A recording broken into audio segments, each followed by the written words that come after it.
السلام علیکم ورحمۃ اللہ تعالی وبرکاتہ۔ ناظرین، جیسا کہ آپ کو معلوم ہے کہ ذوالحجہ کا مہینہ شروع ہو چکا ہے۔ یہ مہینہ قربانی کے نام سے جانا جاتا ہے، لہٰذا آج ہم کوشش کرتے ہیں کہ قربانی کے تعلق سے کچھ ابتدائی باتیں سیکھ لیں، اور انشاءاللہ تعالی ہماری کوشش ہوگی کہ آئندہ سلسلہ وار یہ قربانی کے تعلق سے کچھ مسائل بیان کیے جائیں۔ سب سے پہلے ہم جانتے ہیں کہ قربانی کسے کہتے ہیں۔ تو قربانی کی تعریف ہے مخصوص جانور کو مخصوص وقت میں ثواب کی نیت سے ذبح کرنا۔ اب یہ مخصوص جانور سے کیا مطلب ہے؟ مطلب یہ ہے کہ آپ ہر قسم کا جانور یہ ذبح نہیں کر سکتے، بلکہ اس کے لیے کچھ قیدیں ہیں، ان قیدوں کا لحاظ رکھنا پڑے گا۔ وہ قید کیا ہے؟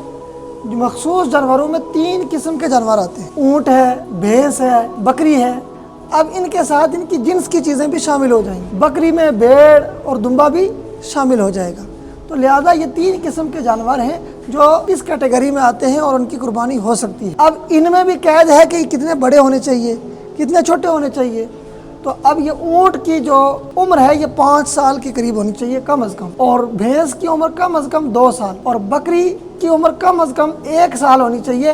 لیکن اگر بھیڑ یا دمبا ہے تو بھیڑ اور دمبے میں اگر وہ اتنا موٹا تازہ ہو کہ وہ 1 سال کا لگتا ہو تو اس صورت میں بھیڑ اور دمبا اگر 6 ماہ کے بھی ہوں گے تو قربانی ہو جائے گی۔ یہ عمر کی جو قید ہے یہ قربانی کے جانوروں میں بڑی ضروری اور بڑی اہم ہے۔ اگر عمر پوری نہیں ہوئی تو قربانی نہیں ہوگی۔ لہذا جب بھی جانور آپ خریدیں قربانی کے لیے تو ان چیزوں کا لحاظ رکھیں کہ اس کی عمر پوری ہونی چاہیے۔ اسی طرح جانور میں یہ بھی ضروری ہے کہ وہ ہر طرح کے عیب و نقص سے محفوظ ہونا چاہیے، یعنی اس میں کسی قسم کا کوئی عیب نہیں ہونا چاہیے، کوئی نقص نہیں ہونا چاہیے جس سے قیمت میں کمی آتی ہو۔ اس کے متعلق ہم پھر کبھی تفصیل سے جانیں گے کہ کون کون سی چیز جانوروں میں عیب شمار ہوتی ہے۔ اب قربانی کس کے اوپر واجب ہے؟ تو سب سے پہلے یہ جانیں کہ قربانی واجب ہونے کی کچھ شرائط ہیں۔ سب سے پہلی شرط یہ ہے کہ قربانی کرنے والا شخص مسلمان ہو، لہذا غیر مسلم کے اوپر قربانی واجب نہیں۔ دوسری شرط یہ ہے کہ بالغ ہو، لہذا بچے کے اوپر قربانی واجب نہیں ہے۔ تیسری شرط یہ ہے کہ مقیم ہو۔ مقیم کا مطلب یہ ہے کہ وہ شرعی طور پر مسافر نہ ہو، جو شرعی حد ہے مسافر ہونے کی 92 کلومیٹر یا اس سے زائد، تو اس قدر اس مقدار کا مسافر نہ ہو، لہذا مسافر کے اوپر بھی قربانی واجب نہیں ہے۔ ہاں اگر مسافر نے 15 دن سے زیادہ کہیں پر ٹھہرنے کی نیت کر لی تو اس صورت میں اس پر قربانی واجب ہو جائے گی۔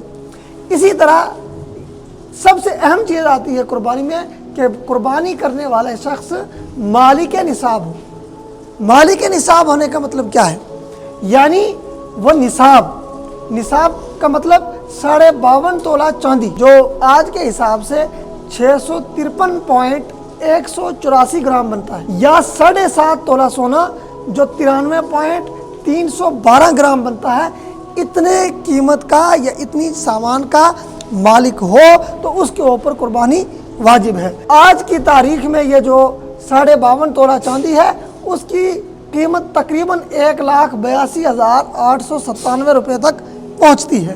تو لہذا جس شخص کے پاس اتنے پیسے ہوں اس کے اوپر قربانی واجب ہے۔ لہذا آج ہم کوشش کرتے ہیں کہ قربانی کے تعلق سے بڑی وعیدیں بھی آئی ہیں، بلکہ نبی اکرم صلی اللہ علیہ وسلم کا ارشاد گرامی ہے، آپ فرماتے ہیں من کان لہ ساعۃ ولم یضحی فلا یقربن مصلانا۔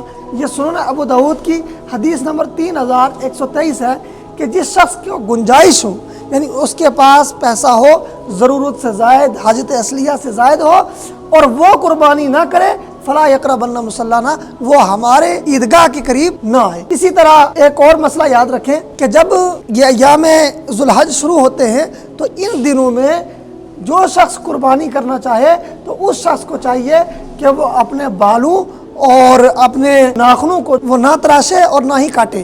وہ اس لیے کہ حدیث پاک میں آیا ہے اذا دخلت العشر واراد احدکم ان یضحی فلا یمس من شعرہ وبشرہ شیئا، کہ جب تم میں سے کوئی شخص جو ہے قربانی کا ارادہ کرے اور ذوالحجہ کے دن سٹارٹ ہو چکے ہوں تو وہ اپنے بالوں اور ناخنوں میں سے کوئی بھی چیز جو ہے نہ چھوئے، یعنی ان کو نہیں کاٹنا ہے۔ تو لہذا جو لوگ قربانی کا ارادہ رکھتے ہوں ان کے اوپر قربانی واجب ہو، یا قربانی کی نیت سے جانور خرید چکے ہوں تو ان کے لیے ضروری ہے کہ وہ ان دنوں میں اپنے ناخن اور بال کاٹنے سے بچیں، کیونکہ ناخن اور بال کاٹنے سے بچنا یہ مستحب کام ہے۔ ہاں اگر بہت زیادہ ناخن یا بال بڑھ گئے ہوں تو آپ کاٹ سکتے ہیں، یہ استحباب کے خلاف ہوگا۔